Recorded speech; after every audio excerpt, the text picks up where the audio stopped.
sila.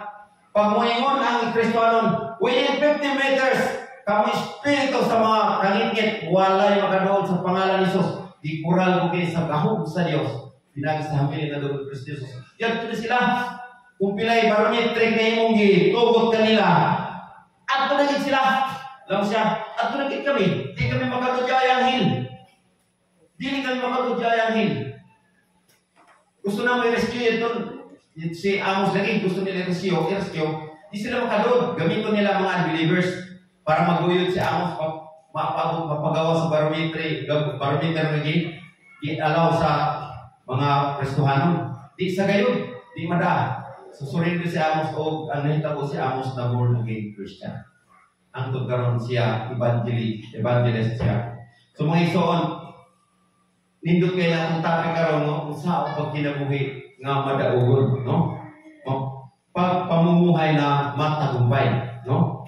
Bakit pinagtagumpayan tayo ni Kristo? Nabuhay na siya muli mula sa kamatayan. Amen? So dalay ko ng musika doon. Pag-akusa. 5 minutes na. Pag-akusa. Ipadayag do si Jis. Yan espiritu ni Satanas. Go. Ipadayag do si Jis.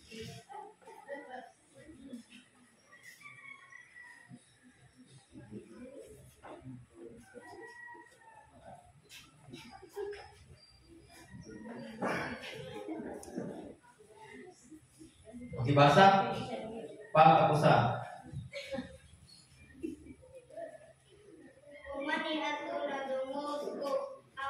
Nga tingog dito sa langit nga nag-ingon, karon miabot na ang panahon nga ang mga tao luwason na sa Dios. Ipadaig na niya karon ang iyang gahom. Ingon nga harit ang gahom ni Kristo nga iyang pinili. Kay ipalayas nagikan sa langit ang tigpasangil sa atong mga igsoon sa pagtuo walay hunong ang iyang pagpasangil. Bago kanila ngadto sa atong Dios, apan gipildi siya sa atong kauban nga mga tumutuon. Pinaagi sa dugo sa karnero o pinaagi sa kamatuoran nga ilang isangyaw o wala silang mahadlok nga mutaan sa ilang kinabuhi tungod sa ilang pagtuo sa paglipay. Kamo nga nagapuyo sa langit apan alako. Kamong mga nagapuyo sa yuta ug sa dagat. Tungod kay mikanaog na si Satanas diya kaninyo. Nasukot siya kag-ayo tungod kay nahibaluan niya nga mubo na lang gayon ang iyang panahon. Ben, Yara. Akusa, no? Trabaho ni Satan, iakusa niya ang mga tao. Bisan ikaw bilib labi na, kaya kita niya nga galamin mo ka sa Ginoo. Akusahan ka niya. So, dito tinuod, no? Di pa ka luwas. Kayo, magpagamusulti ng Diyawa mo. Akusahan ka niya. Pero kay, kapag makasulti ta o mga mali, mga ison, ang Ginoo, aksiptaron ta sa Ginoo kung magpaubos ta mga itang sorry. Ano man, wala na sa authority sa ato ang mga sala, no? Nining kalibutan. O, makamalit ta, pero pag mga itang sorry sa Ginoo, madawa, para bang kwan, mansa o dumi. Pag pinagpag mo, kaagad nawawala. Ganon ka makapangyarihan ang salita ng Diyos kapag tayo magpakumbaba sa harap ng Diyos. Mga kapatid, kailangan, wala na tayong oras, no? Ingo dire, tigpa ako sa, no? Sisita, no? O maupo niya gihimo nga to sa mga believer sa nauna, sinauna natin, no? So, inana siya ka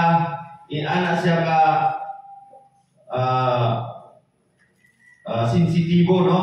Sa atong sa bilang mga lingkod ng Diyos, marami tayong dapat bigyan ng pansin, na para di tayo madala ng mga akusasyon ng diablo, no? Kung minsan, ilagay sa isip mo, pagdudahan mo yung mister mo, pagdudahan mo yung anak mo na may gumagawa ng palihim, ganun sisitan. Pero kapag iluhod mo sa Panginoon Lord, alisin mo itong ganitong trabaho sa kaaway mo na lagi nag-akusa. Panginoon, alam ko, binago mo ng anak ko. Alam ko, O Diyos, na siya lingkod mo na. Kapiran mo siya ng banal ng dugo ni Kristo Jesus. No? Kapiran mo siya, bakuran mo siya na yung makapangyarihan. Kamay. No, di ba? Doon pala sa isip, talo mo na kagad si Satan. No? Imbis na mag-react ka, kaya pala kanina, ganun magsalita. Dapat hindi ganun. Nadinig si Satan yun. Dapat pagka dumating sa'yo ni Gabriel, in Jesus' name. Hindi kagad sa mga kabinetet, ay in Jesus' name. Ikaw, palayo ka sa Satanas, wala kang kapangyarihan sa pamilya namin. Di ba? Ganun dapat tayo sensitive. In Jesus' name, bakit? Tumatasik si Satan kapag sa pangalan ni Jesus. Pero kapag tinatabunan ko na humili ang dugo ni Kristo Jesus, hindi sila masasaktan, pero hindi sila makatouch sa buhay mo. Sa lahat na binigyan mo ng barometry, ng tawag ito, barometer ang palibot mo. Susunod si Satan. Pag sinabi mo, within 50 meters, ikaw, Satanas, wala kang kapangyarihan sa pangalan ni Jesus. Binabakuran ko ng kapangyarihan ng Diyos. Sa hamili ng banal ng dugo ni Kristo Jesus, hindi sila makalapit. Ganon siya ka-effective ang authority na binigay sa atin ng Diyos. Kaya yung mga akusasyon ni Satan, dapat sensitibo tayo. Kaya pala kanina si Brad Anthony, iba ang pananalita. Narinig ni Satan yun. Impikto na. Impikto na. Ginamit natin ang kapatid niya. Dapat, pag doon pa lang sa isip mo, ay in Jesus' name. Hindi ka nun ang kapatid ko. Narinig ni Satan, hindi pa rin tayo makapasok. Sa pangalan ni Jesus, binabakuran mo sa kapangyarihan ni Kristo Jesus ang buhay ni Brad, ang kapatid namin na yan. Wala kang magagawa, Satanas, sa pangalan ni Jesus. Umalis ka sa buhay ng aming kapatid. Wala ka ng kapangyarihan sa pangalan ni Jesus. So, dapat ganun tayo kasensitibo. Magtulungan, sabi ng Bible, hindi magtulakan. Hindi natin itutulak. Ganun talaga yung kapatid na yan. Walang mudo. Narinig ni Satan yun. Walang mudo, kapatid mo yan. Dapat kagad, sensitibo tayo mga kapatid. Habang inaano ko ito, sabi ko, Lord, marami sa amin ng mga alagad mo na hindi nagiging sensitibo sa pananalita. Ay, doon kasi nagbabasa, hindi niya mabasa ang isip natin, ang puso natin, ang isip natin.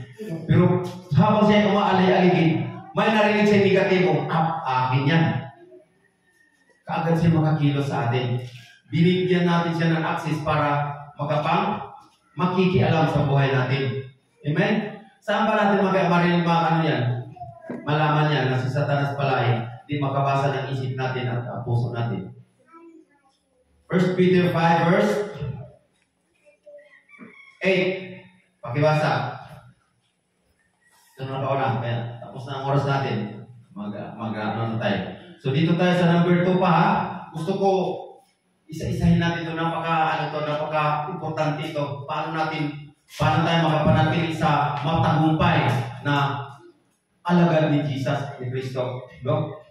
So, dapat ang hinigit ko sa bawat isa sa atin na magiging sensitive tayo sa oras na binigay sa atin ng Panginoon. Pakibasa, last na verse. Pagbantay o pagtukaw amo. Kay ang inyong kaaway nga si Satanas, naglibot-libot sa libot-libot sama sa iyon. Nga, naglubog, nangitag, tukbunon. Tukbunon. Padayon na. Isa pa. Verse 6. 9. Ligunan ninyo ang inyong pagtuo sa Diyos. Ug suklin ninyo si Satanas. Inumdumin ninyo nga dili lang kamo ang nagaantos. Kundili hasta usab ang tanang mga igsuon ninyo kang Kristo dinhi sa kalibutan. Praise God. Ining mga pag-antos nga angay makumpleto nati usab nila. Umubo lang ang panahon sa inyong pag-antos. Pagkahuman ni ana ang Dios mutabang kaninyo aron wala nay makulang sa inyong kinabuhi ug siya ang mupalig-on kaninyo kay Amen. Sakto. No? Klaro kayo, no? Nga dili lang tayo ang nagtiis ng ganitong pakikibaka laban sa trabaho ng Diablo. Pangalawa, kundi lahat ng nasinauna sa atin, dinaranas nila yon sa lahat ng kalupitan ni Satan.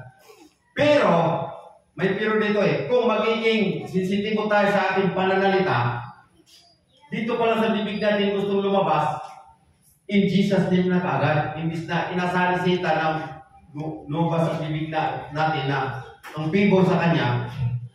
Kaso, nanaig sa atin yung pagkilos ng Holy Spirit na bagito yun, in Jesus name, hindi ganyan ang asawa ko. Umalis ka Satanas. No? In Jesus name, hindi ganyan ang anak ko, pasaway. Hindi. In Jesus name. Di natin nanin. Ikaw bata ka, wala ka na talagang ginawang matama, puro na lang mali, pasaway ka. Anak mo yan. Dapat, in Jesus name ka. Anak, dapat wala na sa iyo yan. Di ba? Sabi ni Jesus, sisitan, hindi kagad. Ano kagad siya? Talagang talsik siya sa pangalan ni Jesus. Anak, wag na dyan, wag na yan. Hindi napupuri ang Panginoon sa ginagawa mong yan. Kagad, di ba? So sisitan, bistado na naman siya. So ganun dapat ang gagawin natin mga believer, no? Pag may mali tayo, imbis na magsalita ka sa asawa mo, anak mo ng negative, in Jesus name, umalis ka Satanas sa pamamahay na ito, wala ka ng karapatan sa buong pamilya ko. Hindi ganyan ang anak ko. Kaya umalis ka sa katawan niya, in Jesus name. Ngayon din, imbis na sabihin mo, ikaw bata ka, wala kang ano. Sabi na lalo sa mga itong kapitbahay natin narinig ko mas. No? Imbis na, ano ang sabi? Kayo ng mga anak kayo? Maingat tayo ha? Ay mga anak ko, mga landi kayo ha? Saan kayo nagmana? Hindi naman ganun ako. Wow! We are Christian mga kapatid. Huwag lumabas sa bibig natin yung trabaho ni Satanas. Anak, hindi ganyan ang tinuturo ni Jesus sa'yo. Di ba? Nabisto mo kaagad ang trabaho ni Satanas sa pangalan ni Jesus. Ikaw, Satanas, umalis ka sa anak ko. Wala akong kapangyarihan sa pangalan ni Jesus. Umalis na, hindi siya matigas ang ulo. Huwag mo siyang gambalain. In Jesus' name. Hindi makakapatuloy si Satan panggulo sa pamilya natin. Bakit? Bistado siya lagi. So mga kapatid, itong ingon dito na si Satan ay espiritu ng pag-akusa. Kung ginawa, sabi ni Jesus, mag-ingat kayo dahil kung ginawa sa akin ng mga kaaway natin, walang pag-alilangan ang mangyayari din sa inyo. No, kung ginawa ni Satan ang nilangin si Jesus, sino pa? Mas lalo pa sa atin. Dahil we are the follower of Jesus. So, galit na galit siya sa atin. So, purihin ang Diyos. Wala na tayo oras. Pwede manghindot na mga igsoon. Atong pasalamatan ng Ginoo, Lord. Maraming salamat o Diyos sa napakagandang aral mo ngayon, Panginoon, kung paano kami manatili, Panginoon, sa pamumuhay matagumpay. Sapagkat napagtagumpayan na ni Kristo Jesus ang sanglibutang ito, O Diyos. Salamat sa iyong banal na salita sa John 16 verse 33, Panginoon. Lord, sinabi mo ito sa amin. Inaaralan mo kami sa oras na ito, sa araw na ito, upang magkaroon kami ng kapayapaan sa aming puso, sa aming pakipag-isa sa inyo, O Diyos. At sinabi mo, Panginoon, na mayroon kami, Panginoon, hallelujah, kapighatian sa sanlibutan ito. Ngunit sinabi mo, O Diyos, laksan ninyo ang iyong loob.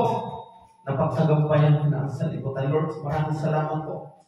Napakabuti mo, O Diyos. Wala kang katulad. Kaya sa oras na ito, O Diyos, kiniklim namin sa pangalan ni Jesus na ang bawat salita mo na aming narinig.